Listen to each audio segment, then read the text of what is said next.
India was an ecclesiastical province of the Church of the East from the 7th to the 16th century. The Malabar Coast of India had long been home to a thriving East Syrian Christian community, known as the St.Thomas Christians. The community traces its origins to the evangelical activity of Thomas the Apostle in the 1st century. The Indian Christian community were initially part of the metropolitan province of Fars, but were detached from that province in the 7th century, and again in the 8th, and given their own metropolitan bishop. Due to the distance between India and the seat of the Patriarch of the Church of the East, communication with the Church's heartland was often spotty, and the province was frequently without a bishop. As such, the Indian Church was largely autonomous in operation, though the authority of the Patriarch was always respected. In the 16th century, the Portuguese arrived in India and tried to bring the community under the authority of the Latin Rite of the Catholic Church. The Portuguese ascendancy was formalized at the Synod of Payyappilly in 1599, which effectively abolished the historic Nestorian metropolitan province of India, and Gamali, the former seat of the Nestorian metropolitans, was downgraded to a suffragan diocese of the Latin Archdiocese of Goa. After a section of the Church of the East became Catholic in 1553, both the Nestorian and Chaldean churches intermittently attempted to regain their old influence in India. Between the 17th and 20th centuries, several attempts, not always successful, were made by both churches to send bishops to the Malabar Christians. On occasion, the Vatican supported the claims of Catholic bishops from the Chaldean Church, particularly during the period of the Portuguese ascendancy in India. Background: India, which boasted a thriving East Syrian community at least as early as the 3rd century, was initially dependent on the East Syrian metropolitan province of Fars. It was raised to the status of a metropolitan province of the Church of the East in the 7th century by the Patriarch Payyappilly. Communications between Mesopotamia and India were not always good, however, and in the 8th century the Patriarch Timothy I again detached India from Fars and created a separate metropolitan province for India. Communications were again broken in the Seljuk period, and an 11th century reference states that the metropolitan province of India had been suppressed due to communication difficulties. At the beginning of the 14th century, the Indian Church was again dependent on the Church of the East. Sasanian period. The Bishop David of Mathen, who flourished c. 285. During the reign of the Bishop Papa of Seleucia Ctesiphon, left his seat to evangelize India. The Nestorian monk Cosmas Indicopoulos, who visited the Christians of India around the middle of the 6th century, mentioned 3 distinct areas of Christian settlement in India. In northwest India, around the trading port of Achayan near Mumbai, from which brass, sesame logs and cloth were exported, along the Malabar coast in southern India, in the land called Male, where the pepper grows, and in the island of Ceylon. By the end of the Sasanian period, the Christians of India had accepted the leadership of the Church of Fars, which also claimed St. Thomas as its founder. Cosmas noted that the Christians of Kalyana had a bishop appointed from Fars, while the Christians of the Malabar coast and Ceylon had priests and deacons but not bishops. The connection with Fars went back at least as far as the late 5th century, when the Metropolitan Mandar of Revardashia sent copies of his Syriac translations of Greek devotional works to India for the use of the Indian clergy. Umayyad period. The Patriarch Payyappilly raised India to the status of a metropolitan province, probably because of the unsatisfactory oversight of the metropolitan Shemon of Fars. A number of letters from Payyappilly to Shemon have survived, in one of which Payyappilly complained that Shemon had refused to consecrate a bishop for Kalnar. because the Indian Christians had offended him in some way. According to the 14th century writer Abdushaw of Nisibis, the Patriarch.The created metropolitan provinces for Herat, Samarkand, India and China. If Abdushaw is right, India's status as a metropolitan province must have lapsed shortly after it was created by Ashowahb III. An alternative, and perhaps more likely, possibility is that Slibazkha consecrated a metropolitan for India, perhaps in response to an appeal from the Indian Christians, to fill the place of the bishop sent there by Ashowahb half a century earlier. Abbasid period. After several centuries of intermittent dependence on the Persian-speaking metropolitans of Fars, who also boasted of the descent from the Apostle Thomas, the St.Thomas Christians of India were again brought under the authority of the Patriarchs of Seleucia Ctesiphon towards the end of the 8th century. The Patriarch Timothy I, who was determined to break the power of the bishops of Revardassia, definitively detached India from the province of Fars and made it a separate metropolitan province. There is also a tradition in the Indian Church that two Syrian bishops, Shapur and Peroz, were sent to Quilin from Mesopotamia in 823, the year of Timothy's death.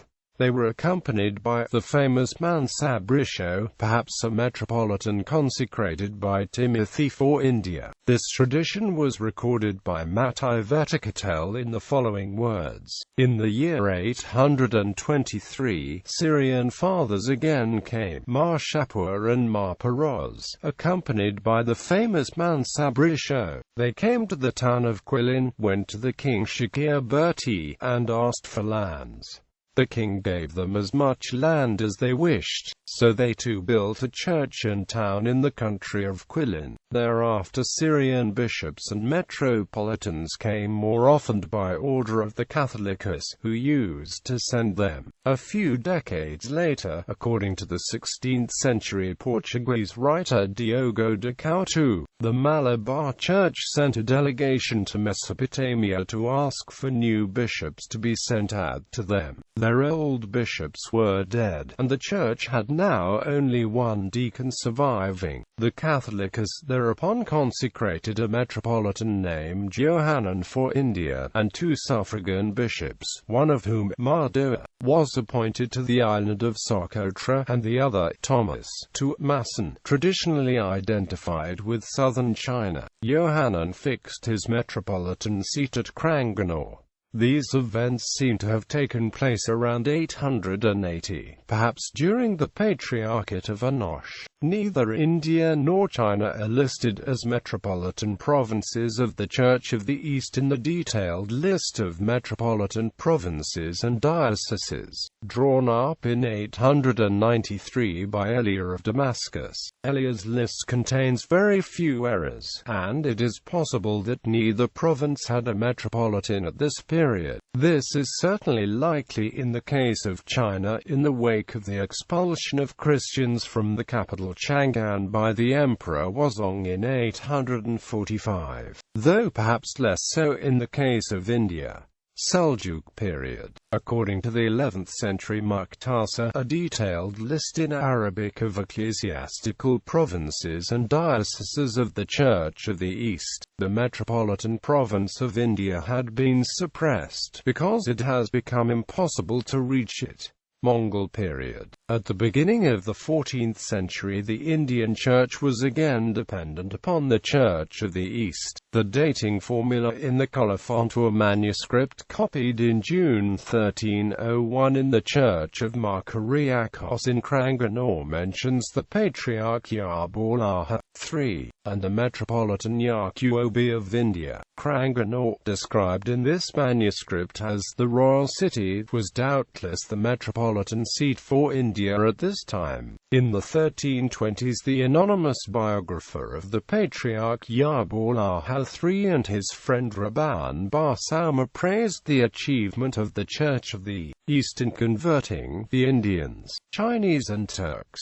India was listed as one of the Church of the East's provinces of the exterior by the historian Amra in 1348. Appointment of Nestorian bishops for India, 1490 to 1503. At the end of the 15th century, the Church of the East responded to a request by the St. Thomas Christians for bishops to be sent out to them. In 1490, 2 Christians from Malabar arrived in Gazata to petition the Nestorian Patriarch to consecrate a bishop for that church. 2 monks of the monastery of Marorgan were consecrated bishops and were sent to India. The Patriarch Payyappilly consecrated 3 more bishops for India in April 1503. These bishops sent a report to the Patriarch from India in 1504, describing the condition of the Nestorian Church in India and reporting the recent arrival of the Portuguese. Payyappilly had already died by the time this letter arrived in Mesopotamia, and it was received by his successor, Shemon I. Clashes with the Portuguese 1503–99. One of the bishops consecrated in 1503, Payyappilly, worked alongside the Portuguese ecclesiastical hierarchy in India until his death in 1553. 18th century Nestorian and Chaldean missions to India. Since 1665, most of the Syrian communities along the Malabar Coast of India have belonged either to the Roman Catholic Church of the Syriac Orthodox Church, who called themselves the Malankara Nazarenes. Nevertheless, sporadic attempts were made from time to time to restore the traditional ties between the St. Thomas Christians and the Church of the East. The Chaldean Metropolitan Shemon of Ada, who had been consecrated by the Amid Patriarch Joseph I for the Catholics of the Urmia Plain, traveled from Rome to India in 1700 with the approval of the Vatican authorities to minister to the Chaldeans of Malabar. According to his own account, preserved in a letter to the Sacred Congregation written in March-April 1701 from Surah, he traveled through Spain to Portugal, and took ship from Lisbon to Goa and Surah. In Surat he met the Capuchin Francesco Maria, who had been his confessor years earlier in Amid, and received a letter signed by 30 priests and 10 deacons of the Malabar Chaldeans, imploring him to come to them and offering to pay his traveling expenses. The end of the letter is lost, and in the final paragraph to survive he mentioned that the Capuchins had wished to send him to the French territory of Pondicherry, but he had finally persuaded them to send Father Francesco with him to Malabar. Shemon went on to play an important part in the struggle between the Vatican and the Portuguese authorities over ecclesiastical privilege in India. On the 22nd of May 1701 he consecrated the superior of the Chaldean seminary of Payyappilly, the Carmelite Onge François de Saint-Thérèse, apostolic vicar of the Chaldeans of Malabar. The Latin bishops had refused to consecrate him, and it may have been specifically with this aim in mind that the Sacred Congregation had sent Shemon to India. Shemon appears to have remained in India for several years, and died on the 16th of August 1720. The Mosul Patriarchs also attempted to reassert their control over the Syrian Christians of India around the beginning of the 18th century. The Metropolitan Gabriel of the Urmia Diocese of Ardashir was sent to India in 1704 by the Nestorian Patriarch Eliashim Marogan. Doubtless appreciating the difficulties he was likely to encounter as a Nestorian, Gabriel made a Catholic profession of faith in the presence of the Chaldean Patriarch Joseph I at Amid before he set off on his journey. When he arrived in India, he was obliged to make a further profession of faith and to swear a solemn pledge of allegiance to the Portuguese ecclesiastical authorities.